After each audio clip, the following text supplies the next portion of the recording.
تتسائل ما فما شيء. صححت مع النادي الافريقي رسميا مع تولوز مازلت. نرجعوا للماتش بلال، كيفاش ريت الماتش اليوم؟ والله كيما شفتوا انتم معناها الماتش كل كان عندنا الغالب. الكره من اليوم ما حبتناش ديما معناتها الماتشات الاخرانيين كلهم نكوروا بالكدا ومن بعد ما نعملوش ريزولتا باهي. ان شاء الله الماتش الجاي عندنا ماتش باجا وعندنا كوب دافريك، ان شاء الله نبداو حاضرين ان شاء الله ربي معنا وكاو. بلال توالد معناها كمان النادي الافريقي 4 جولات متوالي معناها ما ربحش، زوز خساير زوز نول، يعني هذا ما نجمش يزيد يدخل الكلوب. هي الكلوب معناها كمان تعيش نوع من الازمه، يعني هذا ما يزيدش يفاقم من الوضع.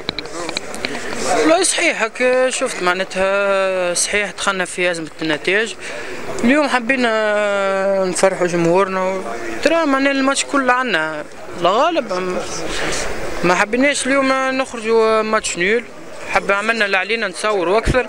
الغالب ما حبيتناش الكورة، هذيك هي الكورة كما قلت لك نخدموا على رواحنا وعندنا جروب باهي وعندنا جروب جون كله. إن شاء الله نخدموا على رواحنا وإن شاء الله ربي معنا وكاو.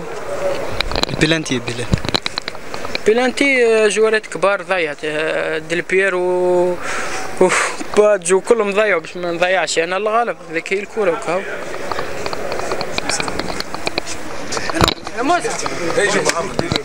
مبروك بلال.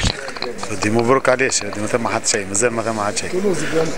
لا ما ثم حد شيء، هذوما جاوا يتفرجوا في الماتشات فثم حد شيء. بلال محمد علي الزوز على ذمه النادي الافريقي، كوروا في النادي الافريقي وان شاء الله يرجعوا الايامات الباهيه للنادي الافريقي، وان شاء الله يردوا الباهي اللي عملوه اللي تهالم النادي الافريقي يعملوه هما للجمعيه نتاعهم ان شاء الله. Bonjour monsieur. Oui, bonjour. Comment vous avez trouvé Mohamed Ali Yacoubi et Bilal Aifa? Les deux joueurs, moi je trouve qu'ils s'entendent très bien, ils forment une très bonne défense centrale à tous les deux. Ils sont très complémentaires. Est-ce qu'on peut attendre Bilal Aifa et Mohamed Ali Yacoubi à Toulouse, tous les deux, ensemble? Tous les deux ensemble, ça me paraît difficile parce que bon, on a déjà des défenseurs centraux, même si a priori on doit en perdre un, mais prendre 2 défenseurs centraux, je pense pas. La priorité est pour Bilal ou Dali? Elle est pour beaucoup d'autres. On est en train de superviser beaucoup de joueurs. Ces 2 joueurs font partie de notre shortlist. Mais bon, on n'a pas arrêté notre choix. Mais bon, je dois vous dire que j'étais convaincu cet après-midi par la prestation des 2 joueurs.